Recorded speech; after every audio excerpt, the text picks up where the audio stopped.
ನಮಸ್ಕಾರ ರೀ ಎಲ್ಲಾ ಮಂದಿಗೆ. ನಾನು ನಿಮ್ಮ ಉತ್ತರ ಕರ್ನಾಟಕದ ಹುಡುಗಿ ರಂಜು. ನೋಡ್ರಿ, ಇವತ್ತು ಶ್ರಾವಣದ ಮೊದಲನೇ ದಿನ. ನಾನ್ ಬೆಳಗ್ಗೆ ಎದ್ದು ತಲೆ ಸ್ನಾನ ಮಾಡ್ಕೊಂಡು ಒಂದ್ ಸ್ವಲ್ಪ ರೆಡಿ ಆಗ್ಬಿಟ್ಟು ಯಾವ ಇಯರಿಂಗ್ ನನ್ನ ಡ್ರೆಸ್ಸಿಂಗ್ ಮ್ಯಾಚ್ ಆಗುತ್ತೋ ಅಂತ ಹಾಕೊಂಡು ನೋಡತ್ತಿದ್ದೆ. ನೋಡ್ರಿ, ಮೊದಲನೇ ಇಯರಿಂಗ್ ಹಾಕೊಂಡು ಒಂದ್ ಸ್ವಲ್ಪ ಹೊತ್ತು ಯೋಚನೆ ಮಾಡಿದಾದ್ಮೇಲೆ ನಂಗೆ ಯಾಕೋ ಇದು ಚೆನ್ನಾಗಿ ಕಾಣಿಸ್ತಿಲ್ಲ ಅಂತ ಅನಿಸ್ತು. ಅದಕ್ಕೆ ಮತ್ತೆ ನಾನು ಬೇರೆ ಇಯರಿಂಗ್ ಹಾಕೊಂಡು ನೋಡಿದೆ, ಇದು ಒಂದ್ ಸ್ವಲ್ಪ ಚೆನ್ನಾಗಿ ಕಾಣಿಸ್ತು.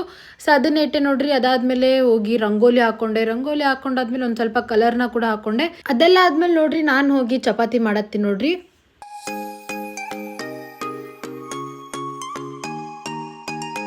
ನೋಡ್ರಿ, ನಾನು ಒಂದು ಹಾಟ್ ಬಾಕ್ಸ್ ಫುಲ್ ಆಗಷ್ಟು ಚಪಾತಿನ ಮಾಡ್ಕೊಂಡಿ ನೋಡ್ರಿ. ಶ್ರಾವಣದ ಮೊದಲನೇ ದಿನ ಅಲ್ರಿ, ಅದಕ್ಕೆ ಮತ್ತೆ ಹೋಗಿ ನಾ ಹಾಕೊಂಡಿರೋ ದಾರಾನ ಚೇಂಜ್ ಮಾಡ್ಕೊಂಡೆ ನೋಡ್ರಿ. ನಾ ಇಷ್ಟೆಲ್ಲ ಮಾಡ್ಕೊಂಡ್ ಬರಷ್ಟಿಗೆ ಮನೆಗ್ ಪೂಜೆ ಮಾಡಿದ್ರಿ ನೋಡ್ರಿ. ಅದಕ್ಕೆ ಬಂದು ಫ್ರೆಶ್ ಆಗಿ ಮತ್ತೆ ದೇವ್ರ ನಮಸ್ಕಾರ ಮಾಡ್ಕೊಂಡೆ. ಅದಾದ್ಮೇಲೆ ಸಾಯಂಕಾಲ ಸ್ನಾಕ್ಸಿಗೆ ಅಂತ ನೋಡ್ರಿ ನಾನು ಮೆಕ್ಕಿ ತೆನಿ ತಿಂದೆ ನೋಡ್ರಿ. ಇವತ್ ನಮ್ಮ ಮನ್ಯಾಗ ಸಜ್ಜುಕದ ಹೋಳ್ಗಿ ಮಾಡಿದ್ರು ನೋಡ್ರಿ. ನಮ್ಮಮ್ಮ ನನಗ ಒಂದ್ ಸಜ್ಜುಕದ ಹೋಳ್ಗಿ, ಚಪಾತಿ, ಹೋಳ್ಗಿ ಸಾಂಬಾರು, ಬಜ್ಜಿ ಮತ್ತೆ ಆಲೂ ಬದ್ನಿಕಾಯಿ ಪಲ್ಯ ಹಾಕಿ ಕೊಟ್ಟಿದ್ರು ನೋಡ್ರಿ. ಟೇಸ್ಟ್ ಅಂತೂ ಭಾರಿ ಅಂದ್ರೆ ಭಾರಿ ಆಗಿತ್ತು ನೋಡ್ರಿಪ್ಪ. ನಂಗಂತೂ ಭಾಳ ಇಷ್ಟ ಆಯ್ತು. ಹೋಳ್ಗಿ ಊಟ ಅಂತಂದ್ರೆ ಸ್ಪೆಷಲ್ ನೋಡ್ರಿ.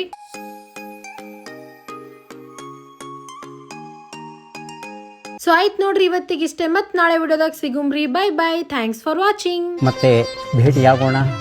ನಮಸ್ಕಾರ.